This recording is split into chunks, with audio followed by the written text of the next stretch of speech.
This is Carl at National RV Detroit, and I'm going to walk through this 2021 Forest River Salem Cruise Lite, model 261 BHXL.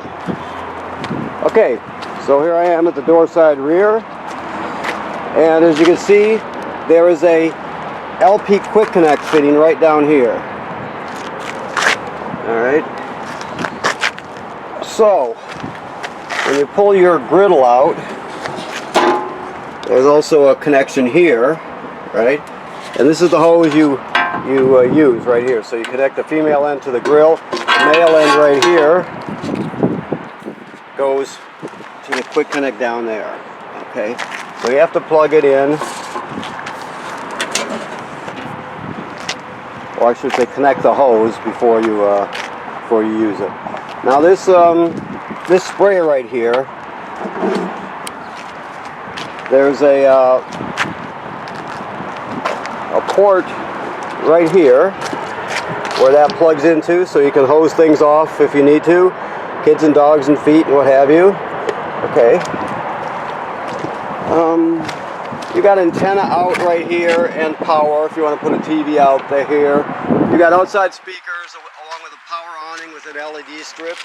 Your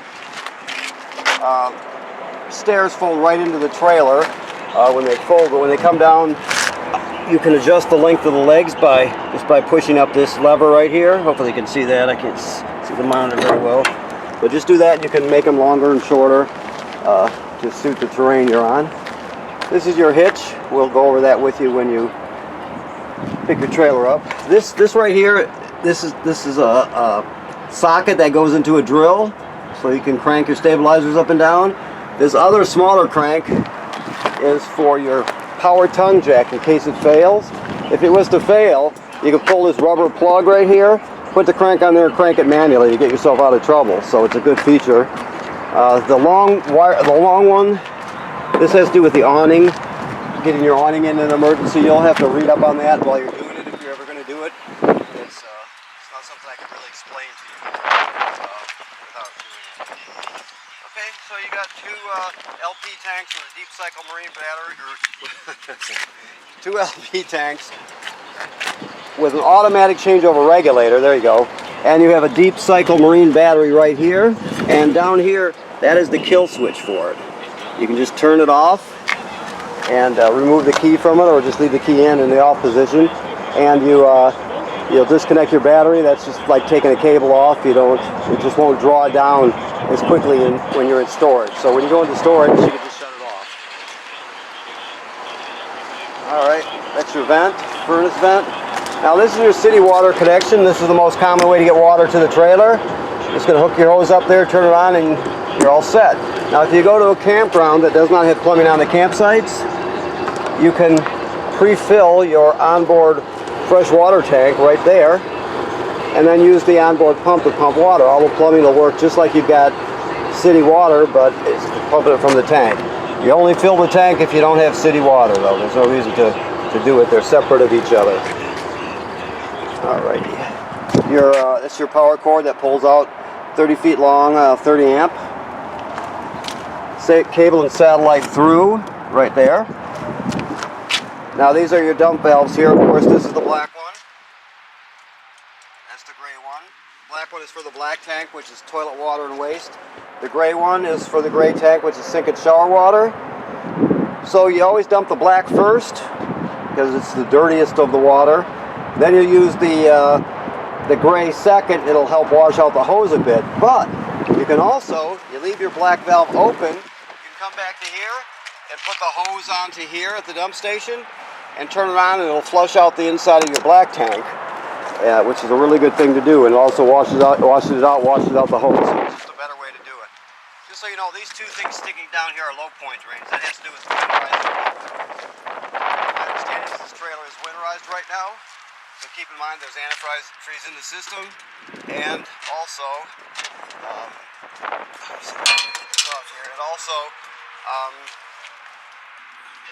the water heater is bypassed. So this is a gas water heater. Right now the drain plug is out. You can see it's empty. The drain plug / anode rod, if you can see that. The switch to operate it is inside. Never turn it on without water in the tank. You always got to fill the tank first before you turn it on, or you'll damage it. Okay. That's that. Okay, hopefully you can see that. Sorry about my camera work here. I'm not. I'll be more careful. So this housing tells us it's pre-wired for a backup camera. If you want to get one, we sell them here, or you can, if you get them elsewhere, to make sure you get the right one that fits in that housing. It's a Virion camera. Also, while I'm pointing up, I have to remind you that you need to inspect the roof every 90 days or so. So you go up on the roof, or have someone else go up there in the spring, middle of summer, or fall. Look at all the sealant for cracking or separation. Look at the roofing material for damage from road debris or low branches, that sort of thing. Check the vent covers. Just give it a good look over so you know it's nice and tight.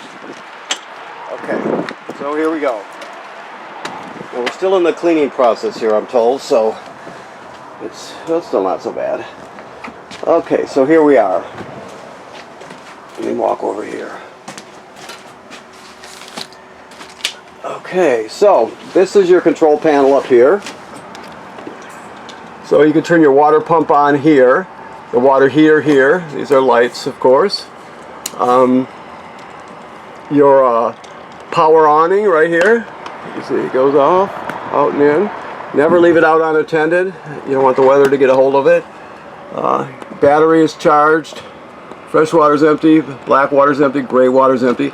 As it fills up, it lights up in 1/3 increments till it's full. Once you get past the 2/3, you'll have to start thinking about dumping the tanks. Alright, so this is a Jackknife Couch. You can grab it at the bottom and fold it flat for somebody to sleep on. You can also drop the table here onto the cleats and use the back cushions to fill in the space. You got another bed there. Plus you got 2 bunks. So you got a lot of room. Okay, the thing to know about the shower is basically works like any other shower. You always want to remember to run the electric fan when you're using the shower to pull the humidity out. Now the toilet, the only thing to really remember about it is you can't use it dry. By dry I mean, see here's the flush pedal down here by the way. By dry I mean the black tank below is empty. So when you get to the campground, you hook up your water and your power, then you come inside, and because you got water hooked up, you'll stand on the pedal and water will come swirling out and go into the black tank. You put about a gallon or so in there. There's no way to tell exactly what that is. Just use your common sense and put some water in there before you start using it. That's very important. Otherwise the smell will be, well, it'll be memorable anyway. So anytime you're starting off with a drained or flushed black tank, and you're going to use the toilet, fill it with water. You just do that once now. You don't do it every time you go in there, just when you first start off with an empty black tank. Okay, so this Gfci here, all the plugs in the trailer are wired through it, even the one outside. So that's where you reset it. Your thermostat, it's really simple. This is the mode bar, so you just push it, light it up, fan low, fan high, cool low, cool low auto, cool high auto, that's the most common. Try to always run it on auto when you can. Back to heat and off. So it's pretty simple. Your refrigerator is just a 12-volt compressor refrigerator. The only thing to remember is to flip this lock over when you're traveling so the doors don't get all dented. The device below it is your power converter. Okay, so what this thing does, it converts 110 AC over to 12-volt DC. So on this side you see you got regular household type circuit breakers like you see at home, and they're labeled. Then the power is converted over to 12-volt DC over here, and you got 12-volt fuses here, and they're labeled. If any of these fuses were to blow, the 12-volt fuses were to blow, they'll actually light up, and you can see them through this tinted plastic here. And also, importantly, as long as you're plugged in, it's going to send energy up to your battery. So it'll sense how much energy your battery needs, and it'll send whatever it needs. It'll trickle it, or it'll send 10 or whatever it needs to keep it charged. So it's also a battery charger, kind of a tender. Okay, we'll get that off of there. That's not good. Okay, so to get your antifreeze into the system, it's done behind this panel here. You see there's 2 screws holding it in. So there's a there'll be a winterizing kit with a hose and a valve. So you turn the valves are on whenever they're parallel with the line, with the hose. So you would set it parallel with the hose and put the other end into a gallon of antifreeze and draw it into the system with the water pump, right? But when you're just regular camping, you're going to change the position of that valve to face the line that's going down to the fresh water tank. So it'll draw from the fresh water tank. So kind of keep that in mind. Also, that device down there is your carbon monoxide LP gas detector. Right there. And it should always be green like it is. There's a self-test button on it if you ever want to self-test it to make sure it's working. If it goes off, basically just take everyone outside, leave the door open, shut the gas off, and figure out what's going on. Now if it beeps super slow, it's telling you that your battery's low, so it does that also. Okay? Alrighty. So the range. Okay, so the range runs on gas, of course, and you spark it to light it. So let me show you here. This is the sparker, the left-hand knob. Turn it clockwise, right? So this has been shut off. I have to go see if he maybe shut the gas back off. He probably did, as a matter of fact. Let me go out there and turn it on. I'm sure he did.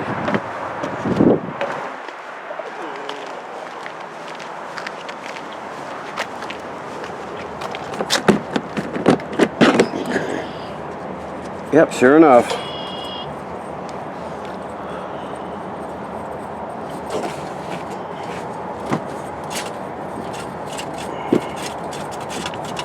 Okay, and that's your regulator right there, of course. And that's an automatic changeover.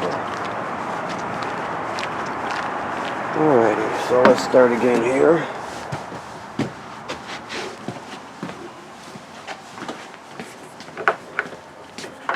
Take a minute for the gas to get up here. Let me open two of them to get it quicker. There we go. So you just spark it to light it. Now the oven is a little different. All the way to the bottom in the back there, you can see there's a pilot light. You probably can see me sparking that, I hope. So what you do is you go to the right hand knob and you go to the pilot, which is a picture of the flame. You depress it. Keeping it depressed, you spark it with the other hand till the pilot light lights. Once it lights, you're still holding this in, still depressing it for another 10 seconds or so to heat it up, and then you go to operating temperature. But when you shut it off, the flame goes out, but so does the pilot light, so you have to relight it each time. This is your exhaust fan and light.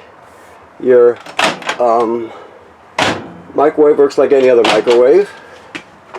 Let me get that tape off there so somebody doesn't make a mistake. Okay. Let's see what else we got here. What am I forgetting?